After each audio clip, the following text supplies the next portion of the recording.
Hay una filosofía argentina, un pensamiento riguroso acerca del lugar del hombre en la sociedad.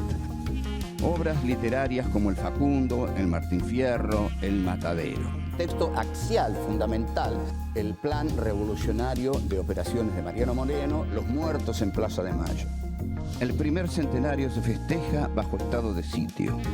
Las cartas a Lavalle deciden el fusilamiento de Dorrego. No hay verdad que se resista frente a 2 pesos, moneda nacional.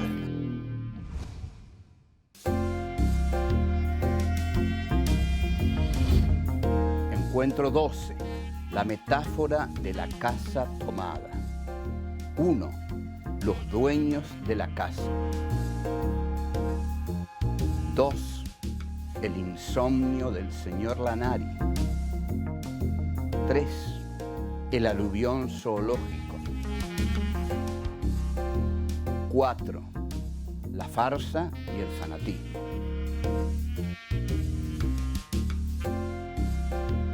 Casa tomada, cuento de Julio Cortázar. Cuenta la historia de 2 hermanos que viven en una mansión antigua y el momento en que unas presencias extrañas los obligan a abandonar paulatinamente diferentes espacios de la casa hasta llegar a dejarla por completo. Este texto es editado primero por Jorge Luis Borges en la revista Anales de Buenos Aires en 1946. 5 años después se publica en Bestiario, el primer libro de cuentos de Cortázar. La metáfora de la casa tomada cobra su sentido a partir del contexto político en que el cuento aparece. El triunfo electoral de Juan Domingo Perón en 1946 y la creciente participación de las masas obreras y populares en la vida política del país. Considerado uno de los autores más destacados de la literatura universal, Julio Cortázar nace en Bruselas en 1914. 4 años más tarde, su familia regresa a la Argentina para instalarse en Banfield. Cortázar se desempeña a lo largo de su vida como escritor de ficción y traductor. Su actividad permanece siempre ligada al compromiso social y a la renovación de la literatura latinoamericana. Su novela Rayuela, con la que alcanza el reconocimiento internacional, se publica en 1963 y constituye un hito de la literatura en español. Cortázar muere en Francia en febrero de 1984 a causa de leucemia y es enterrado en la misma tumba que su esposa, Carol Dunlop.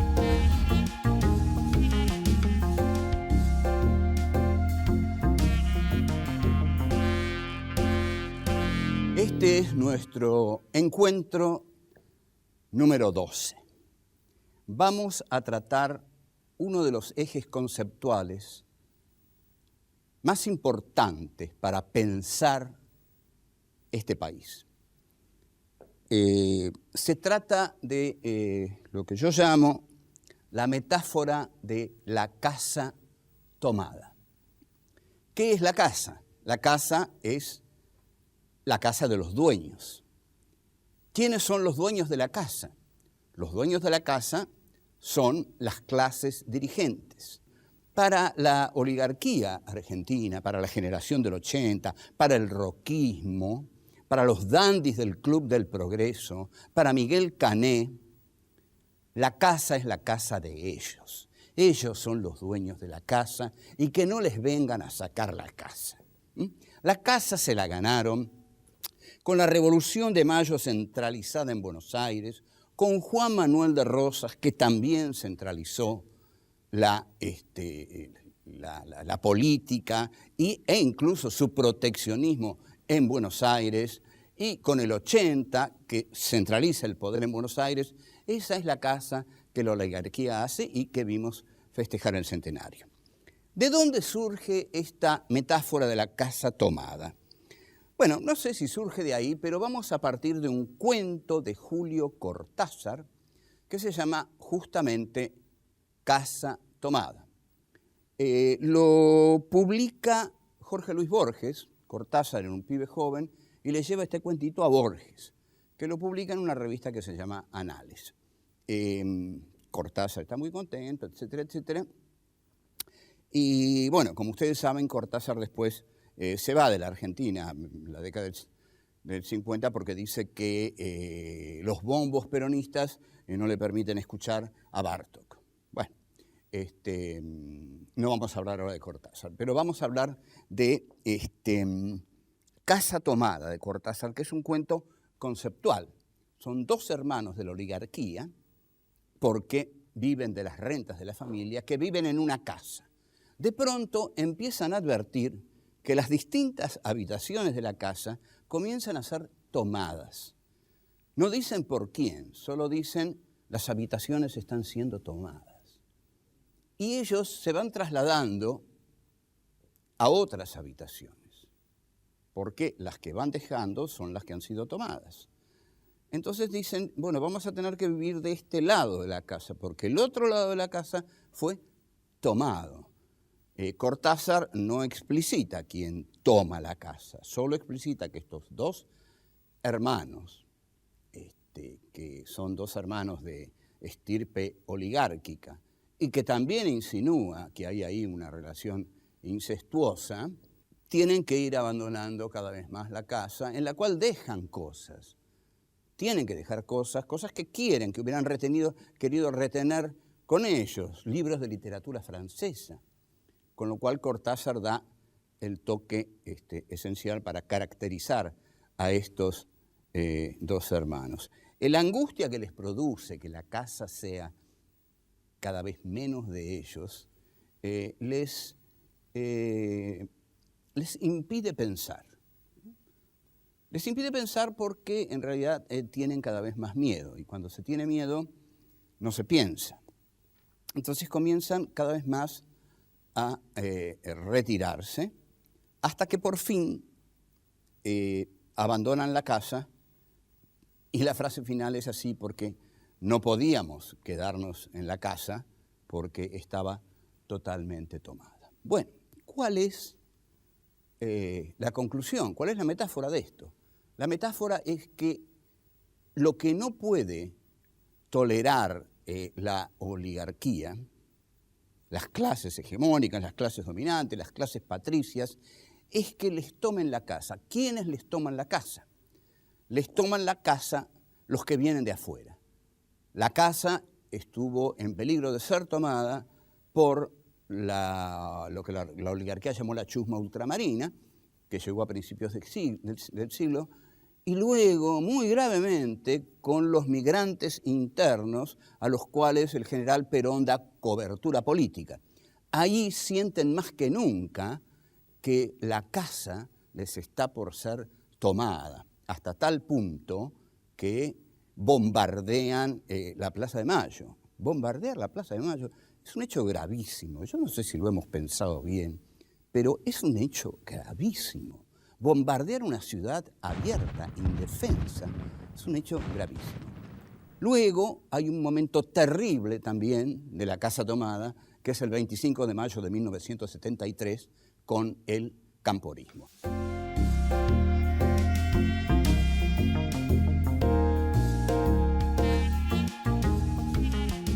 Hay una relectura del cuento de Cortázar que hace Germán Rosenmacher en 1962 en un libro muy exitoso que se llamó Cabecita Negra.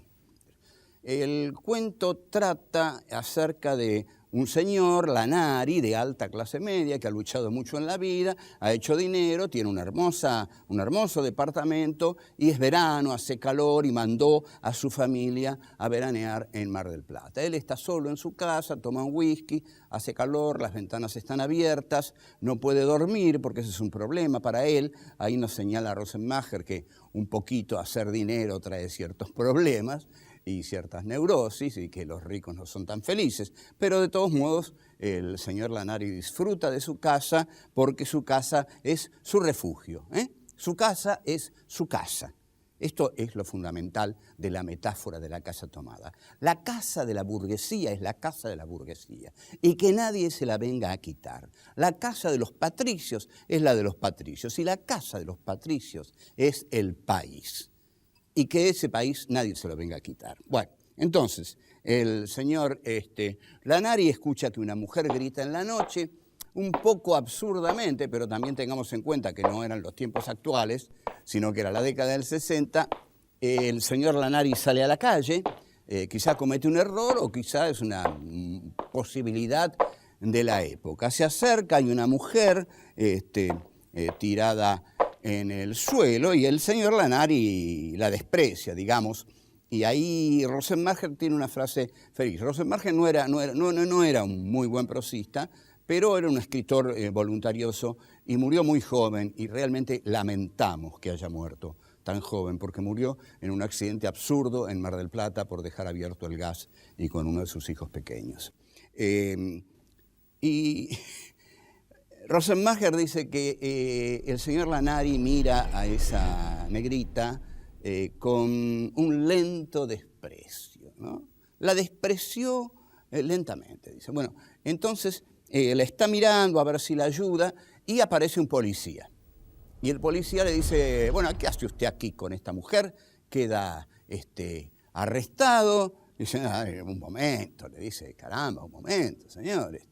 Lo que pasa es que, bueno, esta mujer estaba acá tirada, usted sabe cómo son estos negros, se pasan la vida en curda, y yo, en fin, salí a ayudarla porque gritaba, borracha, no dejan dormir a la gente de bien, entonces, mírela, mire lo que es una pobre negra.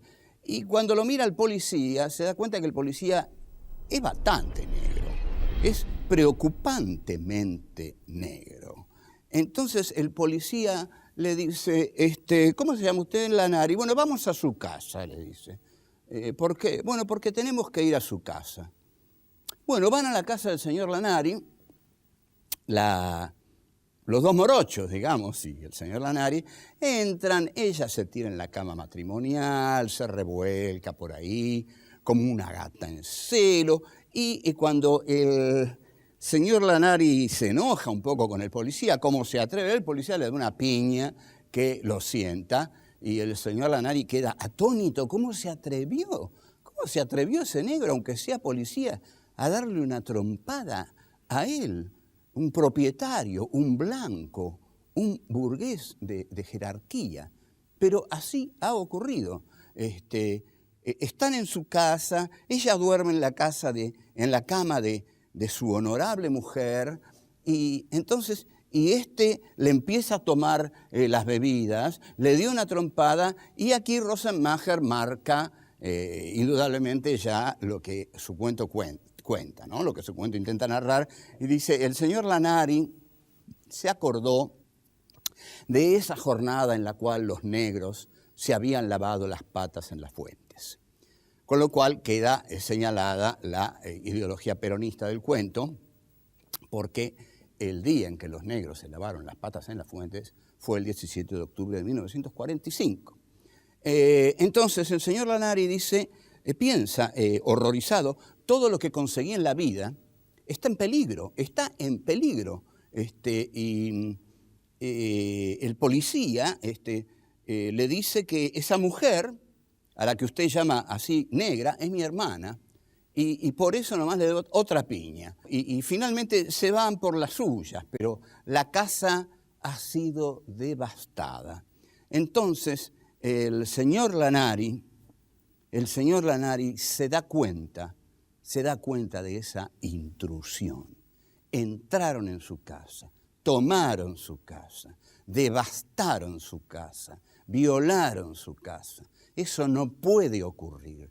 Todo este mundo está organizado para que eso no ocurra, para que los negros no entren en la casa de las buenas gentes, de los buenos burgueses, de los señores que tienen propiedades, piel blanca, familias dignas, hijos, esposas, a las cuales mandan a veranear y eso se queda. Eso no puede ocurrir, piensa Lanari. Entonces dice, hay que hacer algo, se dice a sí mismo en su locura. Dice, hay que hacer algo, hay que llamar a la policía, hay que llamar a la gendarmería. Y finalmente dice, no, hay que llamar al ejército. Y sí, en efecto, llamaron al ejército.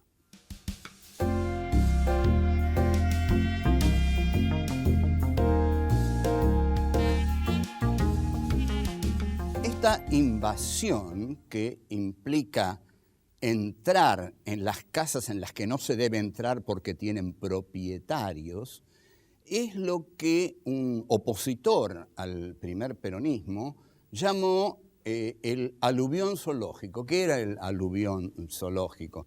El aluvión zoológico eran los migrantes internos que venían del interior y que tenían en la piel la injuria para la oligarquía. Es decir, tenían la piel oscura.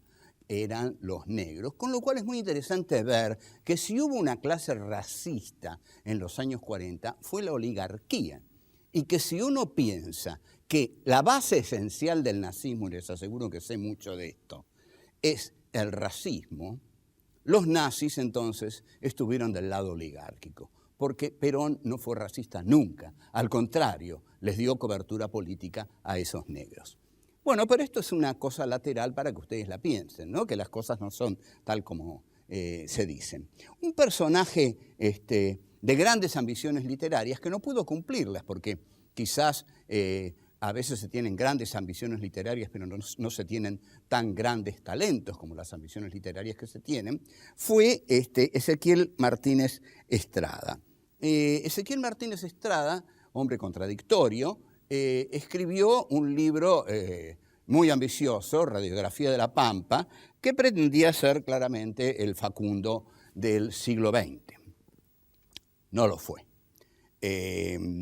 Después, cuando adviene el peronismo, don Martínez Estrada se siente tan incómodo que se enferma. Le surge una especie de erupción en la piel y prácticamente está enfermo los 10 años que dura el peronismo. En realidad es una buena manera de pasarse una dictadura.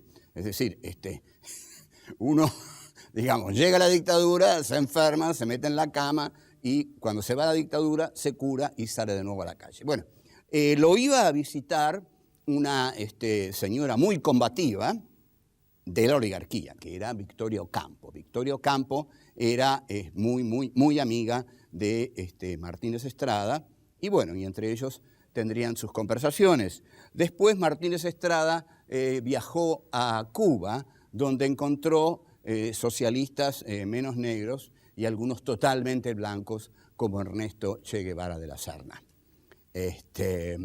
Bien, el señor Martínez Estrada, el querido Ezequiel Martínez Estrada, escribe un libro, supongo que en la cama, porque lo escribe durante el peronismo y un poquito apenas termina el peronismo, que se llama ¿Qué es esto? El título es excepcional, porque, digamos, expresa la infinita sorpresa de un tipo que no tiene la menor idea de lo que está ocurriendo en el país. Entonces, cuando llegan cientos de miles de negrazos del interior y se ponen digamos, a votar por un coronel que para Martínez Estrada es un nazi, lógico, el libro que tiene que escribir se tiene que llamar ¿Qué es esto? Porque él no entendía nada de lo que era eso. El libro es tremendamente agresivo, despreciativo, etcétera, etcétera. Ezequiel Martínez Estrada acuña algunos conceptos de raigambre nietzscheana, pero uno acuña conceptos acerca de la guaranguería que, bueno, obviamente sabemos quién es el guarango para un hombre tan culto y nietzscheano como Martínez Estrada. Este concepto de la guaranguería, hoy quizás, seguramente, Martínez Estrada se lo aplicaría a un personaje como, digamos, Diego Armando Maradona, que le caería muy mal.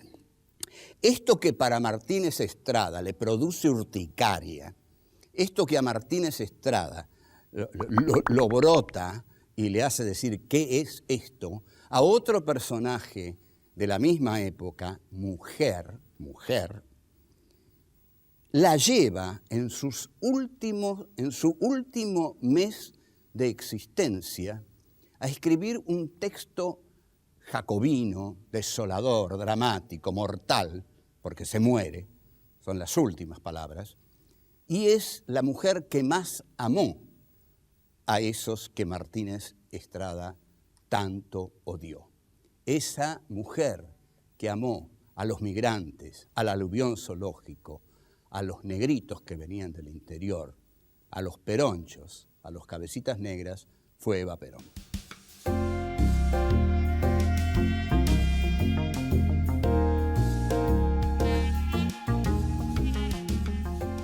Durante los últimos días de su existencia, Eva Perón dicta un texto que se llama Mi mensaje, que es la antítesis de la razón de mi vida. En principio, la razón de mi vida no la escribió ella, la escribió un señor español que Perón hizo traer y escribió una especie de mamarracho edulcorado, que era indigno de Eva Perón. Pero Eva Perón escribe su verdadero texto al pie de la muerte. Ese texto se recupera recién en los años 80 y yo lo vi, porque me lo mostró Fermín Chávez, página por página, firmados por Eva Perón. Serán 32 páginas.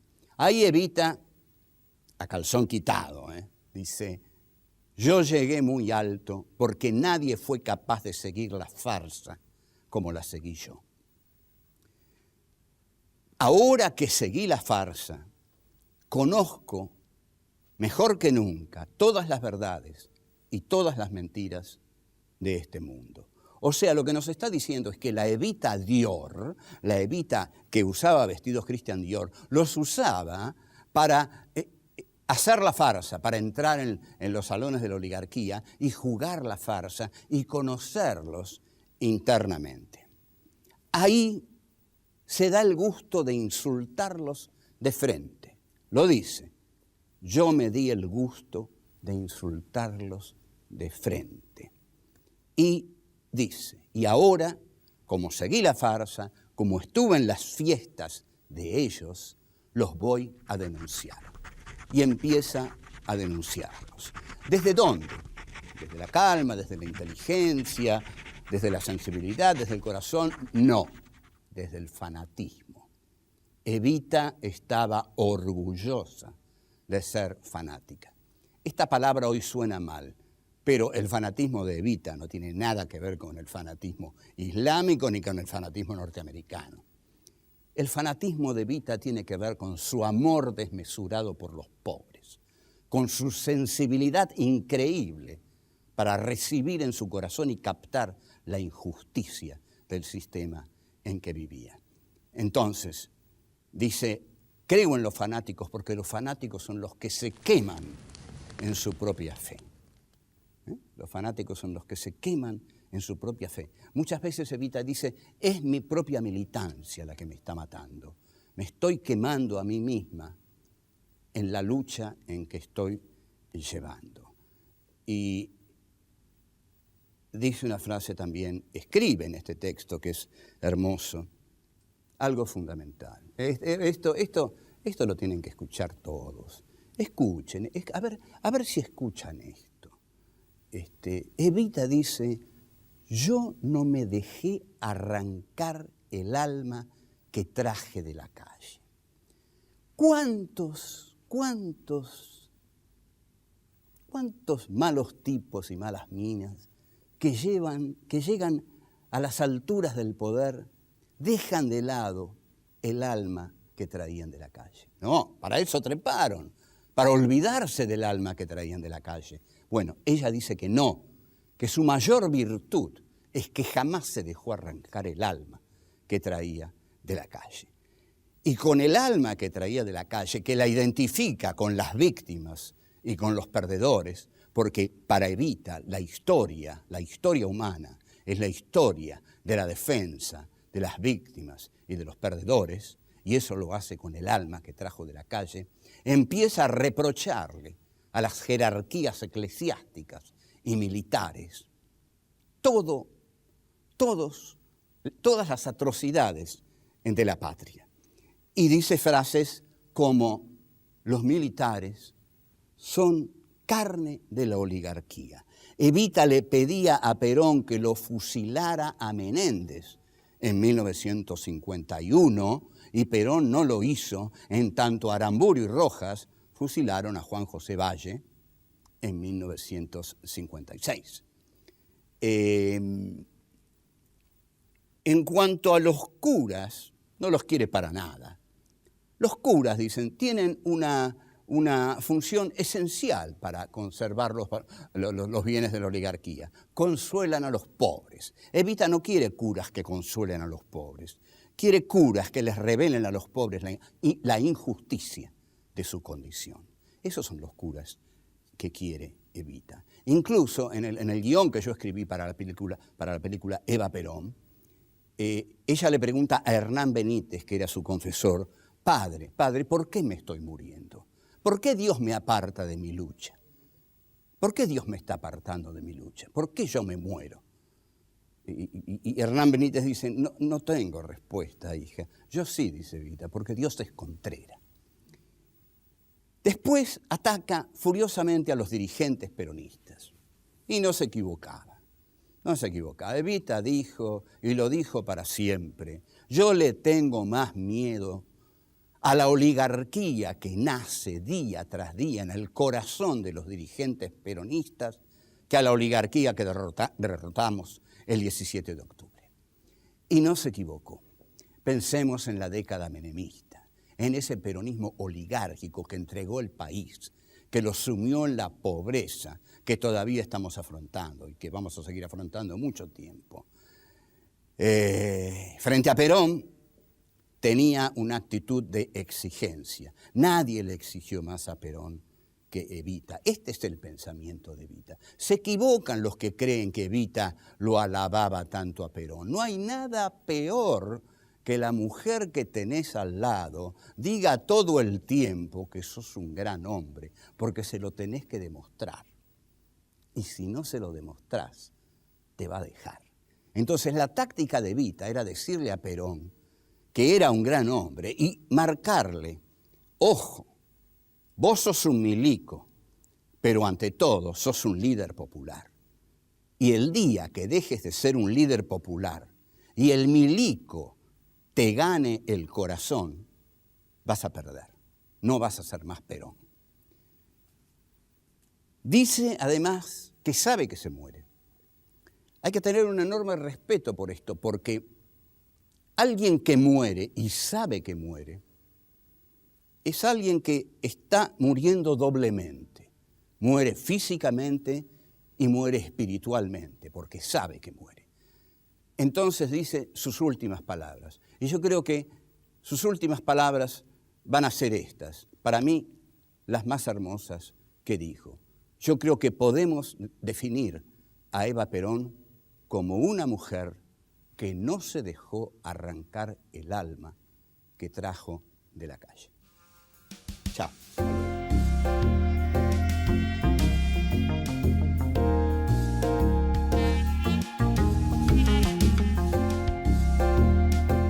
La casa de la burguesía es la casa de la burguesía y que nadie se la venga a quitar.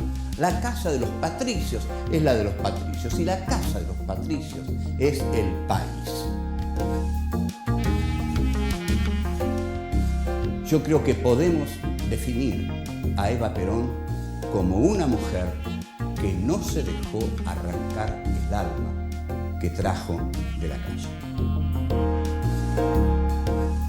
Hay que hacer algo, hay que llamar a la policía, hay que llamar a la gendarmería y finalmente dice, no, hay que llamar al ejército.